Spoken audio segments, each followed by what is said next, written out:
Welcome back. You are listening to the home of forbidden romances. Prepare yourself, because tonight's story will leave you breathless. The barrel of the railgun was glowing red-hot, but it wasn't nearly as scorching as the hatred burning in Dorian Thorne's golden eyes as he kicked the steel door off its hinges. Debris scattered across the sleek, sterilized floor of the medical bay, the sound of the impact echoing like a thunderclap that signaled the end of the world. I froze, my hand hovering over the bandages I was applying, my heart hammering a frantic rhythm against my ribs.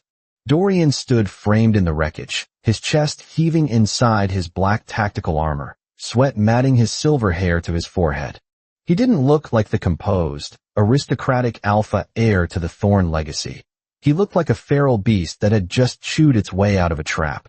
And for the first time in the 5 years I had known him, the lethal intent radiating from him wasn't directed at our enemies. It was directed squarely at me.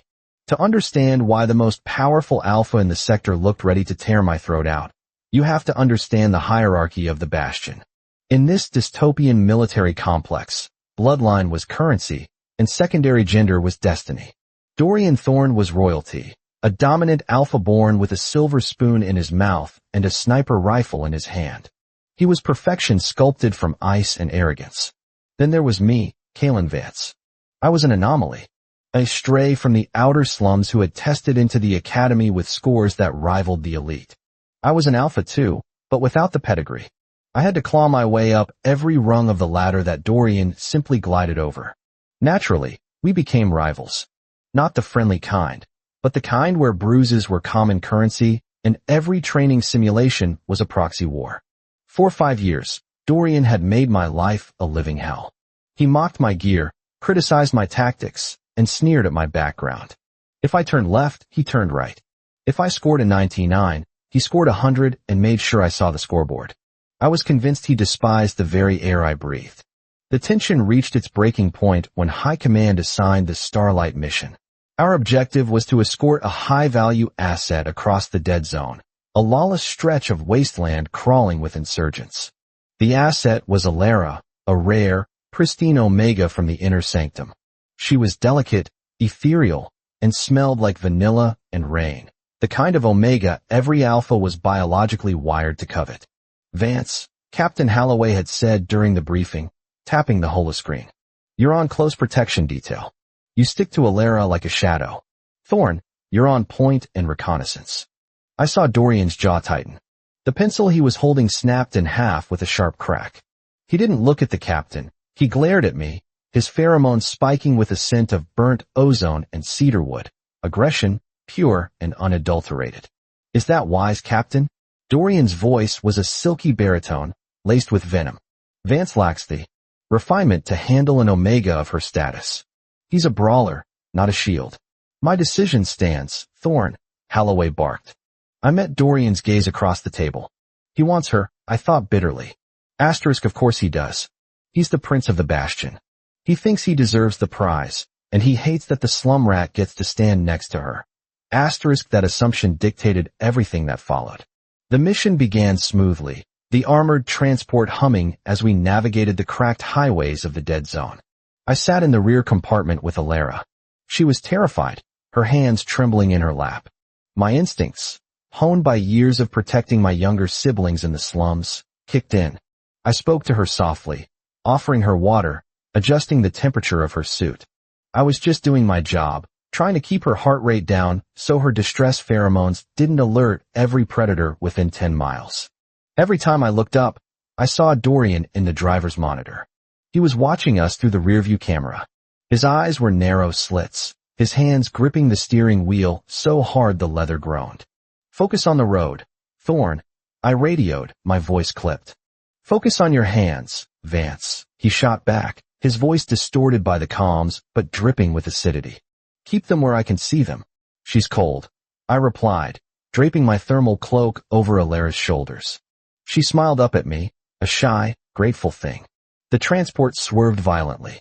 Pothole, Dorian growled, though the road ahead was perfectly flat. I rolled my eyes. His jealousy was pathetic. A high-tier alpha like him losing his composure because someone else was attending to the Omega he wanted? It was beneath him. Or so I thought. The ambush happened at sunset. An EMP blast killed our engine, plunging the transport into darkness. Before the emergency lights could flicker on, the hull was breached. Insurgents. Mercenaries looking for a high-value ransom. Defensive positions. I roared, shoving Alara under the reinforced bench. The rear doors blew open. Gunfire erupted. I took down 2 assailants before a massive mercenary lunged at me with a vibroblade.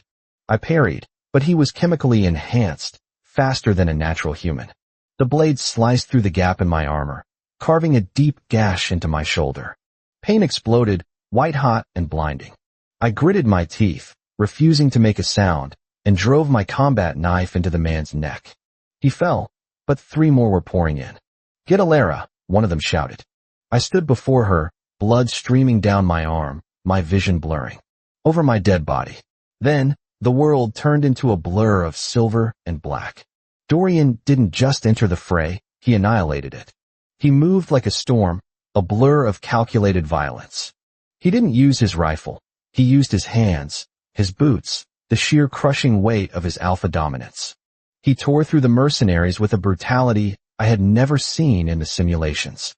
It wasn't tactical, it was personal. When the last body hit the floor, silence descended, heavy and suffocating. I slumped against the wall, clutching my bleeding shoulder. Alara was sobbing quietly, unharmed. Dorian stood amidst the carnage, chest heaving. He spun around, his eyes wild, scanning the interior. When his gaze landed on Alara, he didn't even pause. He looked right past her. His eyes locked onto the blood seeping between my fingers. "Vance," he choked out. "I'm fine." I grunted, trying to stand and failing. "Check the Omega. Secure the asset, Thorn." He ignored the order. He crossed the distance between us in 2 strides, dropping to his knees. His gloved hands hovered over my injury, shaking. Dorian Thorn, the Ice Prince, was shaking. "You idiot," he hissed, but there was no bite in it, only frantic panic. "You reckless, suicidal idiot." I protected the mission. I wheezed, black spots dancing in my vision. "She's safe. You can comfort her now." He looked at me as if I had spoken in a foreign language. "What?" "The Omega." I gestured weakly to Alara. "Go be the hero, Dorian. It's what you wanted." He froze. His expression shifted from concern to confusion, and then to a dark, brewing storm. You think I care about her?" Before I could answer, the adrenaline crash hit me, and the world went dark. I woke up back at the Bastion, in the high-security medical wing. The lights were dim, the hum of healing machinery steady. My shoulder was bandaged, the pain reduced to a dull throb. I wasn't alone. Alara was sitting by my bed, reading a datapad. When I stirred, she jumped up. "Oh, you're awake."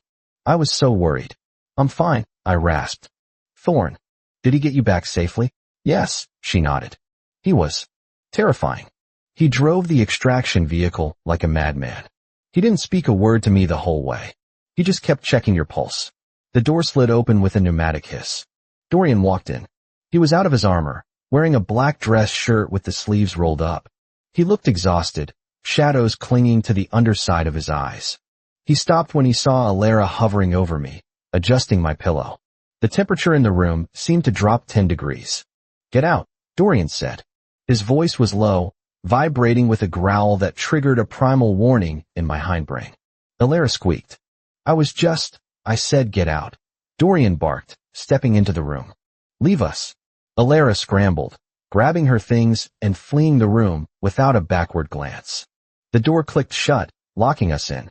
"That was unnecessary," I said, pushing myself up to a sitting position. "She was just being kind." "She was touching you," Dorian said. He walked toward the bed, his movements predatory. "She's an Omega, Dorian. Isn't that what you wanted?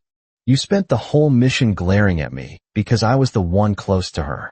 I shook my head, tired of the game. "You don't have to be a jerk just because I got the assignment you wanted." Dorian stopped at the foot of my bed. He laughed, but it was a dry, humorless sound. "You think I was angry because I wanted the assignment? You think I was glaring because I wanted her?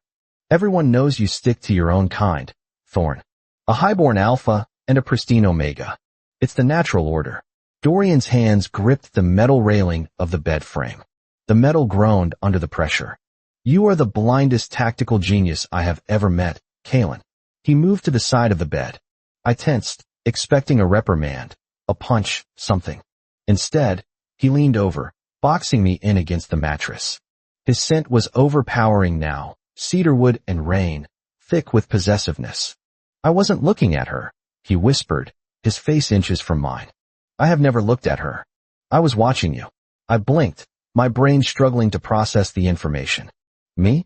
Why? Waiting for me to screw up. No. He shouted the word, slamming his hand against the wall behind my head. And then he yelled it, the words that shattered 5 years of assumptions. You think I care about that, Omega? I was losing my mind because you were smiling at her. I was ready to tear the transport apart because you put your cloak around her shoulders instead of keeping yourself warm. I hate her because she got to be close to you, and I couldn't. Silence. Absolute, ringing silence. My mouth fell open. Dorian. Wait. You're jealous of the Omega. I am jealous of anyone who gets to touch you. He seethed, his golden eyes burning into mine. I have spent 5 years trying to get your attention. I challenge you. I fight you. I push you. Because it's the only time you look at me with any kind of passion, even if it is hatred. And then she comes along, and you turn into this. This gentle protector. He grabbed my chin, his fingers rough but his touch strangely desperate. Do you have any idea what it did to me? Seeing you bleed out on that floor? I thought I died, Kalen. When you went down, the world ended. The puzzle pieces slammed into place. The constant competition. The way he always hovered nearby. The intensity of our sparring matches where he would pin me down for just a second too long. It wasn't hatred. It was a courtship display so aggressive and twisted only a emotionally stunted, highborn alpha could devise it. You have a terrible way of showing affection, I whispered, my heart racing faster than it had during the ambush. I know, he admitted, his voice cracking. The arrogance melted away, leaving only a raw, terrifying vulnerability. I don't know how to do this. I don't know how to be soft. But when I saw that blade hit you, he shuddered. I realized that if I didn't tell you, and you died, I would burn this entire bastion to the ground. He leaned closer, his gaze dropping to my lips. Tell me to stop. Tell me to leave, and I will never bother you again. I looked at him, really looked at him. Beneath the sneer and the uniform, I saw the man who had dragged me through gunfire. The man whose pheromones were currently wrapping around me like a protective blanket, screaming mine, mine, mine. My body betrayed me before my mind could catch up. I didn't want him to leave. The rivalry, the friction, it had been the fire that forged us. And now that I knew the fuel source, I didn't want to extinguish it. I reached up with my good arm, tangling my fingers in the hair at the nape of his neck. If you leave, I murmured, who's going to watch my back on the next mission? Dorian let out a sound that was half sob, half growl, and crashed his lips onto mine. It wasn't a gentle kiss. It was a collision. It was 5 years of repressed desire, anger, and unspoken longing pouring out all at once. He kissed me like he was drowning, and I was oxygen. His teeth grazed my lower lip, his tongue demanding entry, claiming me with the same ferocity he used in battle. I kissed him back, matching his intensity. I was an alpha too. I didn't submit. I met him head on, fighting for dominance even in this. And for the first time, Dorian yielded. He softened against me, melting into the embrace, his forehead resting against mine as we broke apart for air. You're mine, Kalen, he breathed against my skin. No more Omegas. No more misunderstandings. You and me. You and me. I agreed, tracing the sharp line of his jaw. But you still have to buy me dinner. You owe me for 5 years of being an ass. Dorian chuckled, a genuine, warm sound I had never heard before. I'll buy you the world, Kalen. Just let me stay. And that is how the viper tamed the wolf. If you enjoyed seeing the icy Dorian completely lose his composure for Kalen, destroy that like button. And tell me in the comments, would you forgive a rival who tormented you for years just because they didn't know how to say, I love you? I'll be reading your answers. Subscribe for the next chapter. Until then.